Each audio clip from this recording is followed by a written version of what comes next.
hugely bully lanes, they can also, if they do get ganked, it's rough if they get killed early on and blow summoners. So here we are, game 2, maybe the decider as FlyQuest once again takes to the Rift to take on Immortals. Hoping for some more volatile lanes, as Kobe put it. Flame playing Rumble in the top lane, synergy bonus there you've got to expect, and Pobelter on the Jason mid. Hoping this one can tilt in their favor with Dardoch on the playmaking Lee Sin. Grabbed that one in the first round. Moon back on his characteristic Evelynn. Finally found a win on it over in the first game of this series. Previously lost both his matches or games against Echo Fox playing that champ despite playing well himself. And FlyQuest hoping to make it a 2-0. Yeah, I think this is a really intelligent invade here from Immortals because the jungle is going to be a big part of it, and Dardoch wants this control. I would expect them to drop off a ward before they leave so they can see where Moon is starting, and he can start to get to work in that sort of top triangle. Because remember, yeah, Jace does have range advantage on Zed, and if Jace is good at dodging the first set of Qs, Zed loses a lot of pressure in that lane. But if you get ganked and you die in that lane, and Zed gets up to that level 6 earlier, then you really do have to be wary, because you can still go for those all-ins. You can tell in the summer spells, though, they're prepared for this. Pobelter with the exhaust, high with the ignite. And, yep. They're going to have to be fairly careful. Like that quick aggressive trinket out from Moon. Spots that Flame is leeching for Dardoch at the top side. No surprise, but it's always good to have it securely known. Moon once again doing the Raptors start that he did in the prior game, so no leash at all, but you can see lots of bonus XP for him. Yeah, and Evelynn is definitely one of the champions that it is nice to do that on. As we said, at the start of the game, you do get extra bonus experience for the low level of all those Raptors. And Evelynn has AoE at level 1 with her Q spam. So able to do it fairly healthy. Only one charge on the potion used. And always take Talisman on Evelynn, because you can get so much health stealing out of that. Yep, the whole wave. One of my favorite tricks actually is even if you later on in the game don't want to kill the Raptor camp, you can pass by it. You gain 100 to 150 health off of just passing by it, landing Qs as you're running. It still leeches the health, even though you're walking away. Absolutely. Flame Unicy looks for the aggressive trinket ward. Will actually see Moon. Didn't turn invisible yet, so they know what's up with this Evelynn. Yeah, the cooldown on your pass is pretty long early on. Yeah. But regardless, you rarely run into mana problems, because you can just walk around invisible for the extra regen later. Dardoch, meanwhile, now that he has that extra information afforded to him by Flame, can make his way actually wherever he wants. Go control the scuttles, even go for an invade on Moon. Evelynn has to be super scared, as I said, about any confrontations with Lee Sin, as he will easily outduel her unless the circumstances are heavily changed by laners. And this is really well played by Immortals. This is one of the benefits of having a best of 3 and having your coaches sit in the back room. This same jungle start for Moon in this one, they pinged with him doing Raptors at level 1, and they pinged him doing Wolves. They warded him doing Blue, and it's an easy red steal. Also, Dardoch could definitely wait around and get a huge chunk out of Moon's health. Level 3 Evelynn is a good target, but misses a flash E. Oh, gets a Q out of the wall anyway! Pobelter maybe not the best flash. Dardoch! Minions in first blood! That is a catastrophe that should have been first blood. And now Pobo just missing his flash. Exhaust is on. Damage output here. Gets him into the wall, though. They gotta be a bit careful. But here comes Shen, and that's gonna be the kill picked up anyway. 2 for 0 FlyQuest, and that's gotta feel terrible for Immortals. Oh, shoot. There you go. PG-13. That sucks. That definitely sucks for Immortals. That's almost like the whole spirit for their whole team has just kind of been crushed here. We talk about how much this lane can snowball the other way as well. Your Lee Sin has this huge advantage over Evelynn. Could wait at the buff to try and chunk him out when he comes to check it. Goes for the gank onto High. High gets double buffs. He gets the kill. He gets the flash as well. Both flashes were used. It just so much in the favor of FlyQuest off of that early play, early botched play from Immortals. That is really a demoralizing start. So one of the big things now, as a team, it's still so early on in the game. Even though it's rough, you got to find a way, to change focus. and really reset the mentality, because the mid lane is really going to be highest favor, and that just bailed Moon out, right? Yeah, it really did. Dardoch was going to have a huge early lead and a large amount of time advantage, but now Moon's actually got a level advantage, and he's got his Hunter's Potion and armor already set up for defensive play. And this is kind of like the mark of a good Evelynn player. He's like, okay, I know Lee Sin's going to want to live in my jungle. I know Dardoch's aggressive. I'll go Hunter's Potion for full HP all the time, and I'll go Cloth Armor so I don't get one shot. It'll delay his power spikes, absolutely, but Philip's going to face check into him, and that's good enough. And out goes Pobelter. He's going to maybe recall away from this. I will say that props to Pobelter, though. As soon as he got close to that bush, he was watching High the whole time he moved towards the bush. And you can tell from your enemy's movements. As soon as he moved towards it, High moved up aggressively in the lane. He was like, oh God, Evelynn is definitely here. Now, this is the type of game sense that we were talking about in game 1 that the bottom lane maybe should have taken into account. But Pobelter, even though he gets chunked there, he's forced back and he's in a terrible situation. At least he did have that game sense to see High moving up and not get himself killed. 2-on-2 fight for the Scuttle Crab. Boop. Good smite by Moon, grabs it away. More camps out. Good dodge on the Dark Binding as well. High just under the turret. He's level 6 and baits out to the skies. Exhaust drops turret aggro. Good damage. One more hit would kill him, but he can't get back in a range. Pobelter stays alive, but only barely. Whew. Yeah, holding on there just barely, and this is maybe the 3rd time in the last minute that Pobelter has had to base. Is really suffering in experience now, and it's just going to get worse. Now he does not have Exhaust. Exhaust is the only thing deterring High from doing that again. Now it will not be there, and High will have Ignite for next time. It's all about cooldown tracking, and High will have shorter cooldowns. It's going to be a huge advantage, I got to say. High is going to feel pretty good about this one. Flame is level 6, does have Teleport, does have Equalizer, even has Haunting Guise. So first power spike secured for Rumble. He reached level 6. Maybe Immortals can make a play out of this one. There was temporarily a minion lead in the bot lane. That has gone away now. Cody-san actually does have better items overall in the lane. His inventory is a bit richer. Might not mean much though. Yeah. Hey, lands an arrow there, at least. I'll take it to level 6 though, and you got to be careful. We did say what we want from this bottom lane, though, was to try and trade CS and their wave clearing, and doing that at the moment. So even though tragedy struck in the mid lane, need to try and stay upbeat about it and try and get back here. And no game's over just because it's 2-0. Exactly. It's only 1,000 gold. It just seems so scary, and you really feel for Pobelter in that lane. Spacing is dead. That his ultimate's about to come back up. Its Ignite is about to come back up. Bottom lane gets pelted here with the long range harass. That's just stoned off the experience. Yeah, and it's like, we're level 6. Run away from your turret. So they do. Shoot Ole again. 140 HP down and miss a couple of melee minions. 10 CS overall denied, make that 8, but still advantage, of course, to FlyQuest. I typically want to say Flytech. I don't know why. I guess it goes to Altech. Fly right over it. Give you a pass on that one. All right. Moon continuing to farm here on a ward. Hasn't had to do anything. Feels good. Yeah. High's going for it. Pretty much on cooldown there for the ultimate. Gets a large chunk of health. Does not burn the Ignite as he did not expect to grab that kill, and holds on to the longer cooldown. Yeah. And I actually like how Pobelter is playing it. It seems, I'm pretty sure the way it works is you always show up behind your target, so as long as Pob is somewhere near his own turret, you just melee form, hammer him backwards, and Zed will take turret aggro, and High can't fight for much longer. So as long as Pobelter's not like in the middle of the lane, he can make these trades very short.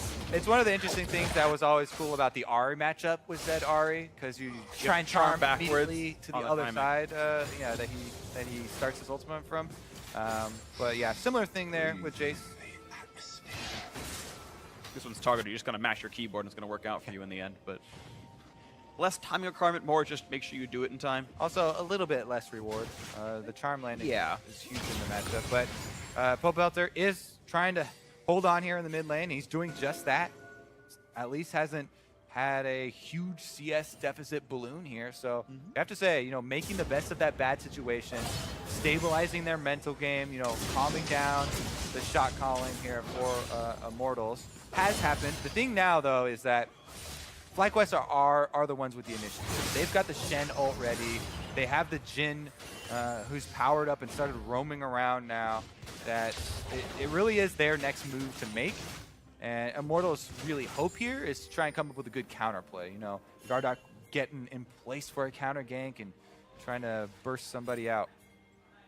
Okay, we'll see what happens right here. A lot of mid lane focus. Yeah, a bit of commotion. Let's see, here we go, looking for High, jumps over towards Ole. Shen's in there as well, and that's a bad news bears for Morgana. 1 kill picked up. Is there more to be had?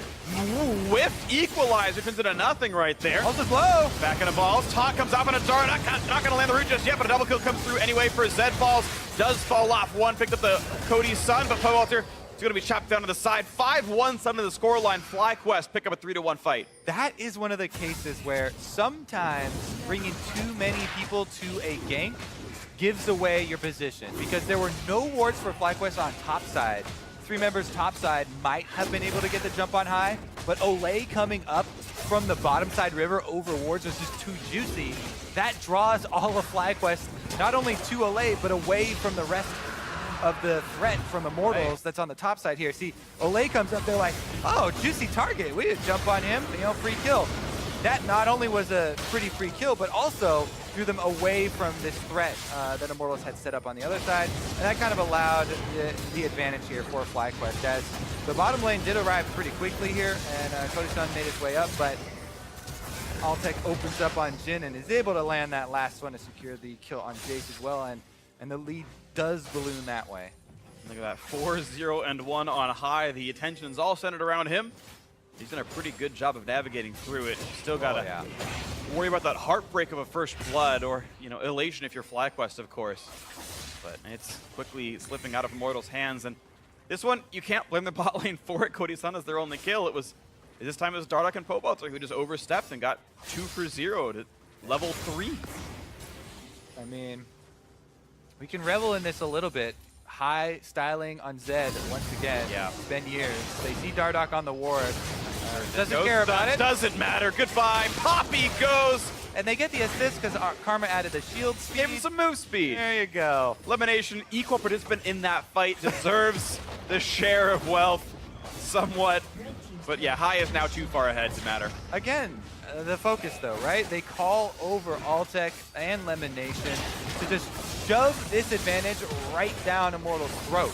They grab another turret super quickly with it, and that's the way that they blow open these games. They just take a hold of that advantage lane and press it all the way home. High, just the classic stretch now. I'm just so used to him. Every time he gets solo kills in the mid lane, it's the just puts out his wings. It reminds me of the Honori Rengar. Oh, yeah. But he's got his own flavor here, the FlyQuest version of it for High. 5 now kills for him, and the lethality will just keep on stacking from this point. It just gets worse and worse. Everybody on the enemy team is a prime target, by the way. There is nobody that is safe. The actually the duo trend keeps it's the duo of ninjas, really, because Balls, even if someone was semi-safe, Balls can just come and help out High with a Stand United just to add some extra safety there as well. You know what's actually kind of funny? It's a team with 2 ninjas, and there's someone else that turns invisible. Like, you feel like thematically invisibility would be one of the other two, but nope. Moon, maybe the true ninjas this game, who knows? Either way, it's FlyQuest off to a great early lead. Cloud Drake, why not? All right, well. Little dangerous from Altec. Yeah. I mean, he got rooted anyway, but here comes the attack into the back line. High does not get away from the chains. Will it even matter, though? 4v2. Good shots. I mean, they're trying to fend him off from all sides. Cody Sun and Ole firing at everyone. Get away from me! No! They're all gonna die. And somehow High steals both kills. I don't know how, but he got the kill credit. He gets the 7-0-1 scoreline. First turret still. That was a while ago, but at least Immortals knocked down top outer. That was Flame's prerogative. He was winning the lane for a while. Balls just kites away and says, yeah, no, they're diving me. I'm just gonna back off here. Balls has been happy to take up the Shen, or when on the rare case that's banned out or picked away, he has opted for the other tanks as well. Maokai doing a little bit of his time as well. He just takes that small CS difference and then becomes such a big part of the team fights. Looks like another turret in the works. Ole's here. Misses the bind pretty hard, but takes a bit of damage and walks away. Look at that, 4 turrets to 1 now the score line. I mean, very close to a perfect game. Oh, Flame has something to say about it. Shen's gonna show up on an all-deck eliminations like, ooh, I wish I weren't here right now. My health bar is running pretty low. Shock Blast just barely flashed away. Electro Harpoon, number 2. Summoner Heal comes in, and now he's slowed down, rooted in place, and it's going to get a lot worse before it gets a lot better. High zoning out the backline. Ole one hit away from Dead Moon, running for dear life. Flame does get a kill on an alt-tech. That's something to be happy about. Still chasing in, can't get any more. Looks like 2-1 overall in favor of FlyQuest on that fight. Could have been worse, could have been better. True. True statement. Useful statement. I feel like you can say that about literally anything. Here we go. Can't be worse. Yeah. Sure, whatever. Here goes Flame, though. Does go for the flash follow on Elimination. Lemon is zigzagging, avoids the Harpoon, and gets turned around on a Flame. As you said, though, charges all tech, and he's going to gate someone down with him, with the ultimate there. And they at least do get that 1 kill, but that is about it that they get out of it here. Hey! Oh, Ooh, back in. Hey! You're 1v3 High, but that's a little suicidal. You're not that good, High. That's a little suicidal. Quick chains come up from Cody's son. Once you're rooted, he wanted get that to far. outplay the 3-man. I know. There. That was reaching a little bit, but that was a blooper reel play right there. It's all right. He almost got his ultimate. What he was looking for there, by the way, is the ultimate, so you go untargetable, and then he was going to jump back, but gets hit with the quick ulti from Cody's son. Yeah. So some credit to Cody's son there. High. I like how we're giving High credit for dying for free. We're like, hey, he was looking for a good play. You know, I understand why he wanted to do it. That was a bit too much style. I'm sorry, Kobe. You know. You have to explain the thought process, freak. That's I know. I'm mostly giving you crap. It turned out the way it did. Cody's son, quick reflex on the R, was very important. He would have probably died if he hadn't done that. And now High, back on the map, looking for Mercurial Scimitar, I'm guessing. What this item's turned into, who knows? Maybe it's Hex Drinker and a Ruin King. Maybe it's Merc Treads and a Ruin King. It's something. Wow, walk right back it's going to be an Infernal Drake as well. Huge snowball here for FlyQuest. Things have gotten a little bit chaotic as the entire map is open a lot earlier than usual. Yeah, they just blasted open the map. It's 5 turret kills in 17 minutes. That's quicker than almost any game. And now when they go for this bright red Drake, 1,000 HP left, not even a chance. And Moon practices his Smite Secures and gets that no problem. Moon actually going for a tankier build, by the way. Checking in, Iceborne Gauntlet picked up quickly to be an extra frontliner. He's not snowballing, so he's going to go for the utility style, which is interesting, but looks like it'll work for him. I mean, some extra armor, no problems here. You can build whatever you want, honestly. Every member of FlyQuest is incredibly rich. Well, looking for Flame, does not have a Zonia's completed, so one more shot will do it. Oh, it goes wide, but the Ignite is enough. High claims another piece for his collection. Wrong assassin, still Meanwhile, counts. Ball's in the side lanes, slowly working away at those minions. He's ready to come in at any moment. Immortals Shield with the chase might actually prompt that. Whoop. Not gonna commit though. Go to the red team. FlyQuest happy to get their 1 kill. Looks like they'll back out. The jungle on the top side of the map is cleared of monsters to kill. Bot side has a few things there, and looks like Moon's gonna go grab some more golden experience for himself. Is worth pointing out, really at all tiers of play, it's pretty vital to keep your jungle clear. It's a significant source of golden experience that, like, minions are gonna be there and you can just show up and collect them, but until you kill the monsters, they won't respawn. You're just missing out on potential gold that your team could gain. It is actually a somewhat valuable objective. Just full clearing your jungle is worth like 2 kills. Honestly, Immortals here just looking to pick up scraps. Fight for the blue! And it's gonna go to Moon. Root's gonna land on Dardoch as well, and Agony's Embrace buys a few seconds, but... Buys a few seconds. I mean, maybe they can catch up to Dardoch, and it's not. They can't. They needed more than that. They needed thirds or fourths. Oh, dodged a shock blast and changed my mind. I don't want that 1v1. Whoop, goes in anyway, tanks to the skies, but there's a Shen coming in as well. Pobelter, nice taunt, and pop, down he goes once again. No fair, 2v1. 0, 5, and 1. Classic ninjas cheating again. But see, here's the weird thing though. The law of inverse ninja power says if there's more ninjas, they're weaker. And yet with 2, they won. It used to be they get -1 health for every other ninja in the game. Did you know it used to be -1 attack? Right, yeah, Way back when? before, yeah. But alas, they took both of those out. And, did they actually? I didn't know that. They did. Okay. Yeah. That's fair. It's probably smart too. Did you know if you're wearing sunglasses, you take 1 less damage from Fiona's pass? I think it was because they thought people would just rage if they died by 1 health, and they were like, that's a ridiculous flavor balance. Yeah, it's not worth the gain. Dardoch jumps to a minion, turns on Spell Vamp, and just runs away, licking his wounds. Bind on elimination. Ole gets the better of that one. Yeah. Pretty classic here, though. They have a huge gold lead to work with, so just go to your 1-3-1 with your dual ninjas flanking on each side of the map, and your invisible whatever Evelyn is roaming around trying to pick Shadow you off Demon? In the middle. Or Succubus? Or, I don't know. I feel he's like getting a rework eventually. Succubus sounds right. Yeah. Like the right one. Look at him. He's actually flanking around. This is a classic super fed Evelyn play. You're just up in enemy territory, looking around for any stragglers. Who wants to die? I actually know what Evelyn's supposed to be. I'm not going to spoil it, though, but I've heard. Inside right information. That's just cruel. Why? Yeah. It's like, I know something. Ooh, I know something so you don't cool. know. Good one, Freak. Yeah. I like thinking people dislike me. It's my new thing. You don't have to try. Fair point. Woo! Yeah, there we go. Kobe 1, Freak 0. Classic NA jungler flame. Yeah. All right, here we go, though. Go for the... Indoor's going to clean you up. He's not fast enough. He's got boots 1. He's just too slow. Can he dodge out, though? Look for Dardoch. Dodge away from the shock, but suddenly there's more team here. That was a bait in the first place. High flashing away from everything else. Dardoch nearly dead. Does limp away barely. And the last curtain call not going to land either, so out they go. Nothing for nothing. Ole gets the wards back down. Well, after that bit of excitement, maybe we'll see them focus on Baron to actually finish the game out. It's like so. Here comes the Stand United. Now, this does open up the opportunity for Immortals to try and get a steal. Nice. Yeah, if not for that shield. Yeah, that was... I love the aggressive play. And, yeah. Flame did burn TP to get in there. Let's count the things, in Immortals' favor for yeah, exactly. The Immortals' flavor for stalling out is Shock Blast and Arrow Spam from Varus. 2 of the best for, firing projectiles over the Baron Pit or using those projectiles to try and defend your turrets and stall this game out. Because, as chaotic as it's gotten and as crazy as we are, getting away with this one, that is still, the prime objective here for Immortals.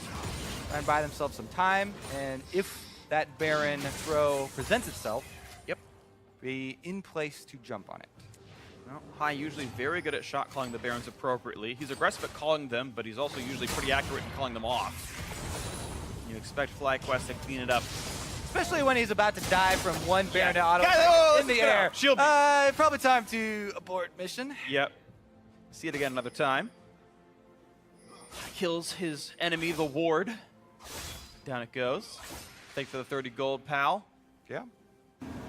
I mean, if we're trying to tally up, comeback attempts here for Immortals, well, never mind. Let's look for some more action first. Tops off the Banshees, and Povel has to burn Flash to get away. Edge of Night Shield. I know it's not Banshees, but he's got 3 people on his tail now. But 4 team members. Oop, Hai, that's half his HP from a Shock Blast. Moon wants it. That happens again, it's going to be bad for him. Exhaust is on. Pobot is still going to be hit up. Ole tries to block out the curtain call.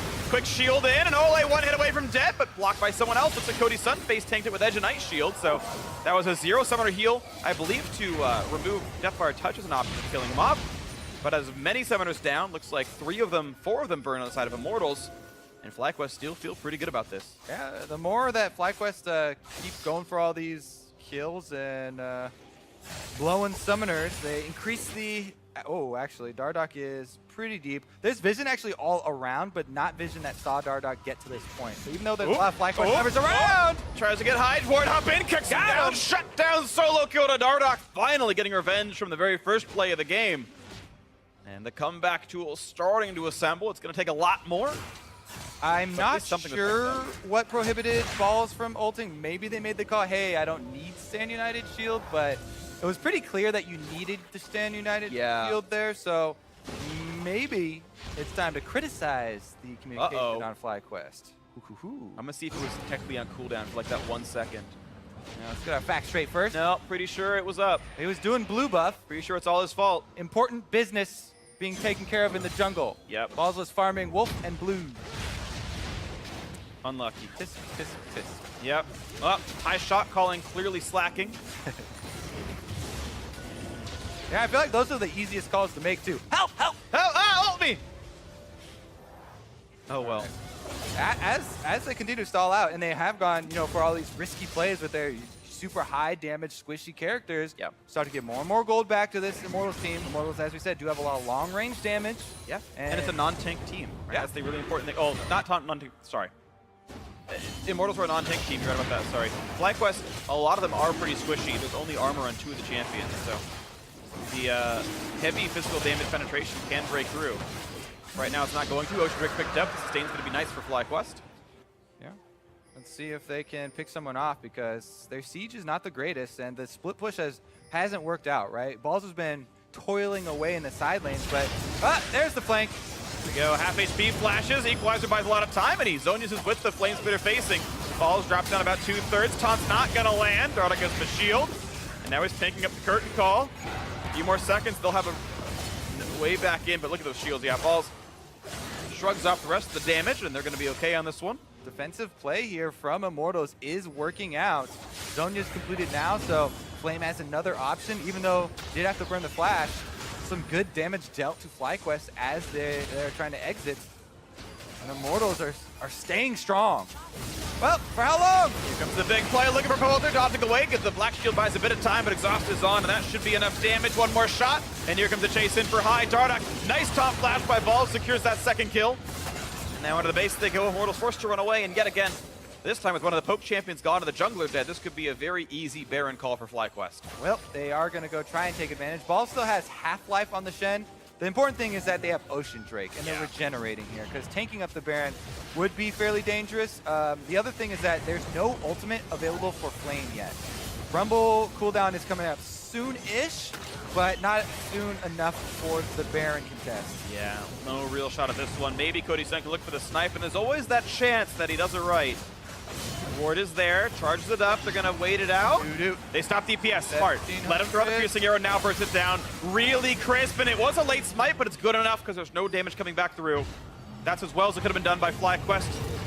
Immortals did what they could, but no kills at the end. All right, so attempt number 2 on the engagement in mid lane. They still have plenty available here as the Exhaust is used there to chase down Pobelter. And High's ultimate right back off cooldown. Able to keep up the chase here, take down the jungler. That's so huge when you go for these, as there was no Smite Steal available for Immortals.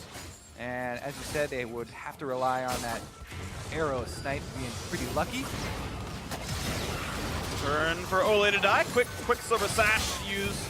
Gets away from the dark bonding. Now the snipes into Cody Sun. Flashes still takes all of the shots. Could have hit one a little bit earlier and dodged away, but still he's forced into the fight, and that means Mid Inhibitor is the target. Pobelter gonna drop down. High caught again. Stand United this time does come off, and I will survive. Moon not going to take that one. I don't think Dardak will. That's the inhibitor turret. The inhibitor itself going to fall right afterwards. And 5v4 going to be probably a quick reset for FlyQuest, and they'll get more right after.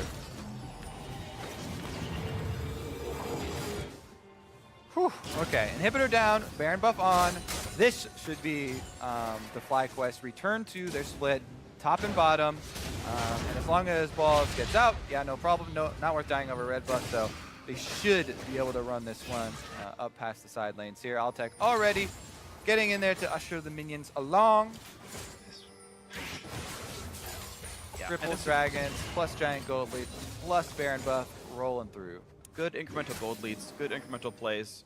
Okay, 2 picks. Okay, this is a 99% Baron secure. Let's go for it. And they played it right to make sure it happened. All right, we have Baron. All right, let's go up the mid lane. Great, really easy to grab the inhibitor. They got that. Okay, let's reset. Going for a hero play. Oh, they're going to try. High in the backline, lots of damage. Has to jump back, and he will get out soon enough. 1 kill picked off. Walter very low. Moon looking for the kill, and he does get it. Shields keep him safe. On top of that one, Alta go. Oh, looks for Dardak. Rooted up by Cody Sun, and High now on the front line, looking for the shot. Not going to land the snipe just yet, and Dardak will heal up, even though it's a 2 for 0. Ocean Drake going to regen them. Baron buff going to buff the minions. TP back in for Balls, and here comes a 5-man push to close the game out. This should be it. No Ole, no Pobelter. Curtain call could be just that for this game. Dardak tries to buy time in the front line. Not going to matter. Turret number 1 is gone. Turret number 2 going to be next on the menu. Somehow Immortals have to clear this one away.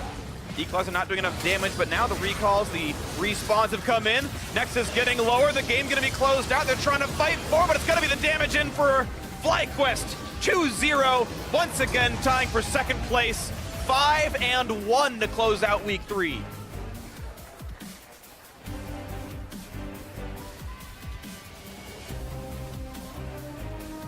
FlyQuest dream start to this season continues. And they are on course to meet up with Cloud9, which will be an TSM extremely exciting and Phoenix 1. confrontation.